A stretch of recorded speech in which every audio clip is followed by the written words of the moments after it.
for listening to the AZ Wildcats podcast brought to you by DraftKings. Put down $5 on a game and you get $200 in free plays if that team wins, NCAA tournament style right here, new customers only. All right, with Jason Scheer, I am Mike Luke. All right, Jason, we got a lot to get to. We're going to talk about Arizona basketball. We're going to talk some football as well. But everybody wants to know right now, what are you hearing as far as roster movement? Who's going to be where? Who's going to be doing what? You're probably hearing the same thing, but I think Christian Coloco is probably gone. I talked to a few NBA people as well, and they think if the medical checks out, which it should, he's in line to get a first-round promise from someone. I think when you get that, you kind of have to go. Dalen Terry, people around him may want him to go a little bit, but I think that he's excited about basically the pitch saying that he'll be the man next season and he'll have an expanded role and show what he can do. And then Ben, even though he hasn't made the announcement, I can't see a guy like him coming back if he's going to be a top 5 or 6 pick. But he hasn't told anyone, I guess, that he's going yet. I think the thing that with this roster, though, is, Jason, and I think we were fooled a little bit into thinking this was maybe a little bit more athletic team than it was. Yes, Ben Mathurin is athletic. Yes, Dalen Terry is athletic. Christian Coloco is long and athletic. But you look at a lot of the other people, Kerr's not really athletic. Umar's not. Azulis isn't. This isn't really and I think it was exposed a little bit against Houston. There's certainly areas and quickness that this team could add to the table. Yeah, for sure. I mean, like when you look at it, Coloco's an athlete, obviously. Ben, Dalen, but Kirk Kriisa isn't fooling anyone. He's not super athletic. I love Pella. He's not a huge athlete. Justin Kier is solid. He's not a huge athlete. There was a lack of athleticism at certain positions, and you face a team like Houston, and I don't think that's the only reason they lost, but Houston was athletic at every single position. Now, in the transfer portal, I would certainly imagine that you're going to be looking for guys who are athletes who can make things off the bounce. You and I talked about it a little bit. Guys like Jared Lucas, where maybe in a previous year from Oregon State set shooter, maybe he's a guy you look at, but I think you're looking at guys more like a guy that came across the wire that I found fascinating. Kansas State point guard Nigel Pack, 17 points, 5 assists a game. Did that in the Big 12. This is the kind of guy that I think you're more looking at. Even though he's a little shorter, a quicker guy that can stress a defense. Yeah, I mean, he's a little bit shorter. So, and I know there's some confusion there, but you also have to keep in mind, like, if there's a guy that's really, really good, Arizona's going to go after him. Like, he was really good in the Big 12, which was obviously a good conference. And so he's a little shorter, but you deal with it. I mean, he's going to challenge defenses. He's a really good three-point shooter. And you take a guy like that and you kind of worry about it later on. And you stress competition. And you can't shy away from improving your roster at any position. And maybe there's some positions that are of need, but like Justin Kier's gone. And if Boswell doesn't reclassify, you need another point guard. And that's where this guy comes in, and he wants to play the point. So that's how you recruit him. All right, LA Shadows says, I'm not a fan of short guards. I generally agree with that, but only in the NBA. I don't have a problem with smaller guards in college because it's not an ISO type game where you're just going to bully a guy. If a guy's good enough, I'm more than okay with that, Scheer. Yeah, it's a different game in college. I mean, look, if you're a smaller guard and you're efficient and you're putting up 18 points a game, I'm not complaining because you're 6 foot. And he's 6 foot. It's not like he's, He's not like he's 5'9.5". Right. And so he's smaller, but he makes up for it with athleticism and things like that. Do you imagine that now Tommy Lloyd did a pretty good job last year of getting in transfers, guys like, an Umar Ballo, Apella Larson, Justin Kier, all were good players this year. I think the one thing that I look at, I think, man, they might need a little bit of a bump was, I think they need a little bit of a bump as far as just a guy who is a real difference maker, not just a solid role player, but an all-conference type guy. Do you think that Arizona's going to be able to get that? It's going to be tough, and it's going to piss someone off. I mean, that's just the nature of it. So let's say you get a guy like Pack. You're not playing him next to Kerr. It's not happening. You're playing him over Kerr. And I know there's a debate about that on my message boards in Arizona. Like, that's just how it is, and you might piss off Kerr.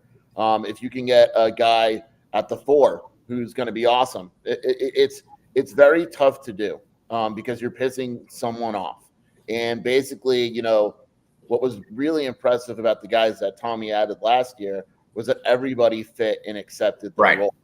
And if you want to take a next step and land one of these different makers, you're going to piss someone off, and it's going to be a different situation than it was last year. All right. LA Shadow 8 says, is Shane Noel likely to transfer? I don't know if he's likely to transfer, but I have a hard time, and again, could be wrong on this. I have a hard time seeing Shane Noel ever being a real contributor here. I could be wrong, but he doesn't. Adama Ball is more the type of guy that I look at from that class and say that's a guy that could be a contributor. Yeah, I don't like speculating and saying, oh, this guy's going to transfer, just because it makes me uncomfortable. But right. If you were looking at a potential transfer, he would clearly be the guy. Didn't play. Adama Ball's clearly ahead of him in the rotation. Arizona's probably going to go out and maybe add another wing in the transfer portal. They're going to definitely add 2 guys in 2023, whatever it may be.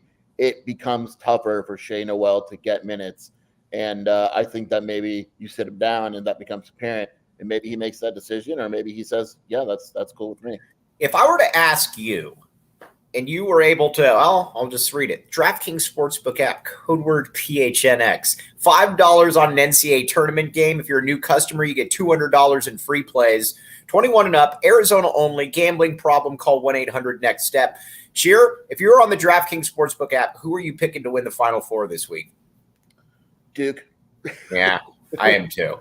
Yeah, are they going to let Duke lose the Final Four? And honestly, Duke's probably the best team left. And Duke's probably the best team remaining as well. So you know what? As long as Duke didn't have to play St. Peter's, I'm okay with that. Yeah.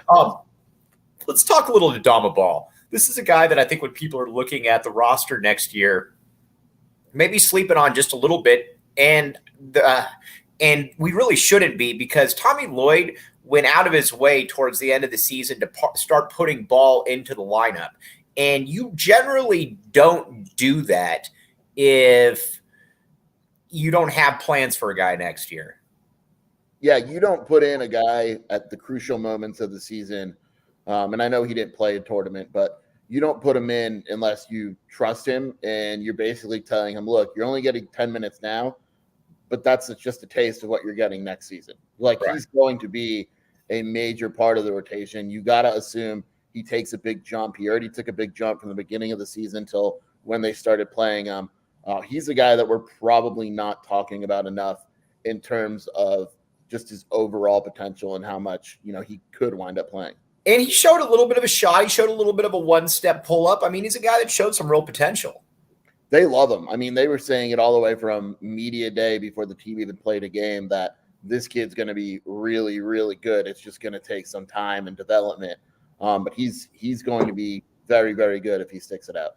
All right. So now looking at the transfer possibility, the reclassifying, Kylan Boswell, point guard out of Phoenix. Then you got KJ Lewis.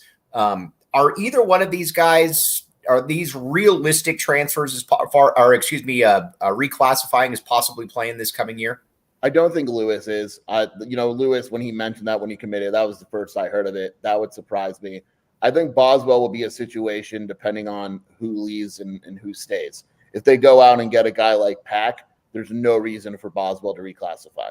If they're having trouble or they feel that Boswell's better than a guard that they can get in the portal, then Boswell's coming. It's that simple to me. I just think it depends on the roster construction, but Boswell's definitely much more likely than Lewis to reclassify. Is there anybody that's hit the transfer portal yet that Arizona fans should keep an eye on, or is this something that's fluid and you'll probably know a lot more in the next couple of weeks? You'll know a lot more in the next couple of weeks. I think when the Final Four is done, you're going to see another wave. There's already 1,000 kids in the portal. You're going to see waves of guys, and a lot of times when portal kids land somewhere, they push another guy out, and so there's not that clear target. Like I know Arizona likes Pack. I'm not sure how aggressive they are with him right now in terms of like all in or that, but there's going to be a lot more names that they're in on. All right. So I was talking with some people on the board, and I believe that this is still, I have faith in Lloyd, and I think the roster is going to be strong enough at the key pieces. I don't believe this team, barring Ben coming back or Coloco coming back, I think obviously takes a step back. But this is still, to me, a top 15 team by the time everything shakes out. What do you think? Yeah, I would agree with that. I mean, it's still talented as heck. You're still going to have a good point guard. You're still going to have Pella. Umar's not bad. I don't like him as my starting five, but he's not bad. Dalen Terry is going to be one of the best players in the conference, if not the country. They add a piece here and there. They're easily a top 15 team. All right, switching over to the football side. You and I were, and you're going to be I would assume you're going to be at practice again here in a couple hours after picking up the girls. Very exciting. Can't stop. Not picking up the girls at practice, picking up my daughters is what Mike meant. Can't stop, won't stop. But so a couple guys. Jaden Delora is clearly an upgrade over what they were dealing with last year. The one thing, though, that I was taken a little bit aback by, and again, I shouldn't have been, but again, he looks like he's about 5'11". Yeah, he's small. Right. And I mean, he's not a big quarterback. He's longer, he's not like built like a truck or a rock or anything, but yeah, he's not tall. He's not a tall quarterback. He's had some passes tipped down at the line. He's not like a Gunnar Cruz who just looks the part, but right. Noah Fafita now. When you watch Fafita, he's got a big arm, or his arm is more than good enough. He can move around. He can make the plays. Football seems to come easy to him, but we'll be honest here. He gets a lot of passes batted down at the line of scrimmage. Yeah, it's funny because him, Delora, and Fafita are clearly the two best quarterbacks. Yes. And they're better than anyone on the roster last year. Right. Fafita's good. He is legitimately a good quarterback with a great arm, etc. But yeah, I mean, we saw it in practice yesterday where, or the other day where he's getting the balls tipped up the line, and it's going to be an issue. Delora's 5'11", Fafita's 5'7", 5'8". Right. He's small. He makes up for it in a lot of ways, and it's probably unavoidable, but it is probably going to be an issue against a more athletic defensive lineman. And there's a first time for everything. And again, Fafita's good. And Scheer and I it's not often that you say that a true freshman, well, let's be honest here, he should still be in high school, is probably the second best quarterback on a Power 5 roster. So we're admitting he's good. Only thing I'll say is this, and somebody asked me this before. Can you ever remember in Power 5 a 5'8" starting quarterback? How old's Kyler Murray? How tall is he? Well, he measured out at 5'10" and a half. Yeah, no, probably not. I mean, I can't. I mean, again, I'm not saying it can't work because he's good. First for everything, he's good. That's the thing. It's weird because he's actually better than I thought he would be. He's legitimately. If you didn't know Jaden Delora was Jaden Delora, and he was just a guy fighting for the competition, you would say that there is a legit competition between the 1 and the 2. Delora's better, and he's got a leg up on Fafita, but it's not a huge gap. Now, at the wide receiver position, there's a lot of beasts there. I mean, there really are. Jacob Cowing is the best of the bunch, no doubt. But you look at McMillan. I talked with Lamont a little bit about this. McMillan's got a little bit of that Jaron Kreiner vibe going on this year that, he could get 7 to 8 touchdowns just off jump balls. Then you look at some other guys like a Dorian Singer and a Simpson, Green. There's a lot of talent there all of a sudden, Jason. Yeah, I mean, it's loaded. Jacob Cowing is a monster. There's not one dude that's been able to guard him one-on-one. He is as good as advertised. You could see why he was so badly wanted out of the portal by everyone. T-Mac has the size. Kevin Green is a guy that I'm really surprised by as a freshman. He's going to play. Majon Wright is huge. Struggles sometimes to get off the line, but the potential's there, obviously. Dorian Singer. Anthony Simpson has been great the last week or so. I mean, they are just absolutely loaded at the wide receiver position. They're gonna be a much different offense because they finally have a quarterback that's at least going to try to get these guys the ball. If you were to ask me about the DraftKings Sportsbook app, code word PHNX, and you would say, Mike, what's the over-under on Arizona football wins going to be next year? Scheer, do you happen to know what it is, by the way? Is it out yet? I don't think it's out yet, but I'm going to say this. If Vegas has anything around 3, I'm going over. I think Arizona's going to win 4 more games. You would find that at the DraftKings Sportsbook app, code word PHNX, but that's not the deal right now. The deal is $5 on an NCAA tournament game. That team wins, you get 200 in free plays. I look at this team, Jason, and again, I realize 4 wins, but when you're dealing with what we've been dealing with, when you've been watching what we've been watching, that I'll take that. 4 or 5 wins, I think this team is more than capable of. 4 wins is awesome. I don't care what anyone says. Right. Why are you celebrating 4 wins? It's like, because we saw where this team was last year and the year before. 4 wins is a major jump. So, yeah, I mean, I think they're plenty capable. Last year before the quarterback situation was settled, I'd be like, I didn't know what game they would win. But all of a sudden they have a quarterback, and San Diego State looks winnable. North Dakota State or whatever is a tough game, et cetera, but winnable. And they've got other games in conference. I think 4 wins is very possible with this team. All right, Scheer. Ray Ditudo just put, Scheer, do you see Davis Duvall being a factor in the O-line by the first game?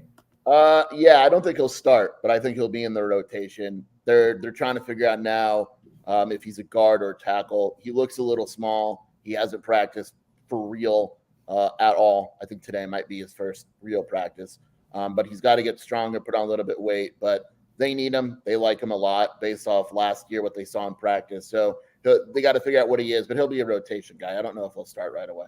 All right, defensively, and then I'll let you sign off here. Defensively, I look at this Arizona team, and again, there's guys that Christian Young has obviously been good.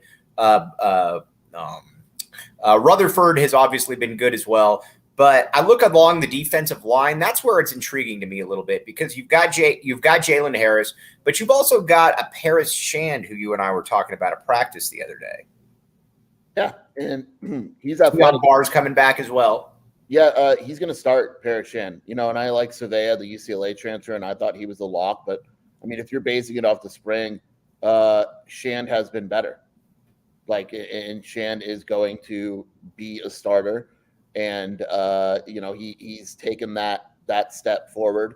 You have JB Brown on the inside, who's looked good. Their defensive line, they lost some guys like Trevon Mason, but they should be fine. It's tough now. There's guys that are injured, like Keon Bars is injured, but technically speaking, if you look at what they have on paper, it should be a better line.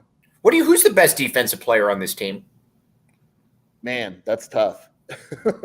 I mean, I know he didn't have a great season, but I kind of blame that on Don Brown. But I'm still taking Christian Roland-Wallace. I think Don Brown put the corners and the safeties. I like Don Brown, but you can't just put a guy in an island and be like, "Here you go, have fun." Right. So you look for him to break out then. Yeah, I think he's going to have. He's looked really good during the spring. Hunter Eccles has looked fantastic during the spring. I think Bars, when he's healthy, will be up there, but Christian Roland-Wallace is still a guy that I like quite a bit. All right. Before we sign off, let's talk a little bit of Arizona women's basketball right here. You're familiar with how the recruiting game works, Scheer, and everything that goes on with it. Was it a big deal, Adia Barnes' a tweet that she deleted about questioning certain players' work ethics, something that she shouldn't do again? What is the what's the big takeaway from that? There's 2 separate issues. I have no issues with how she's handling the roster. That's college sports these days. If you have an issue with that, you're not watching college sports. They all do it. They all basically cut players. That's why there's 1,000 kids in the portal. I don't think you should tweet and she knew it. She deleted it right away. And I think she tweets like me, which is a problem when you're a head coach. But as far as there's 2 separate issues. Should she have tweeted it? No. Do I have an issue with how she's handling the roster? Not really. No. I mean, that's just the name of the game now. He's Jason Scheer. Where can they find you on Twitter causing problems, Scheer? At Jason Scheer and then wildcatauthority.com. All right. It's why you want to stay on PHNX Sports. We get all the best stuff. Again, check out the site. Get a membership. You get some free stuff. On top of that, AZ Wildcats podcast. Hit subscribe. For Jason Scheer, I'm Mike Luke. Thanks for coming on, big dog, and we'll talk to you soon. Thanks for having me, man. All right. You've been listening to the AZ Wildcats podcast.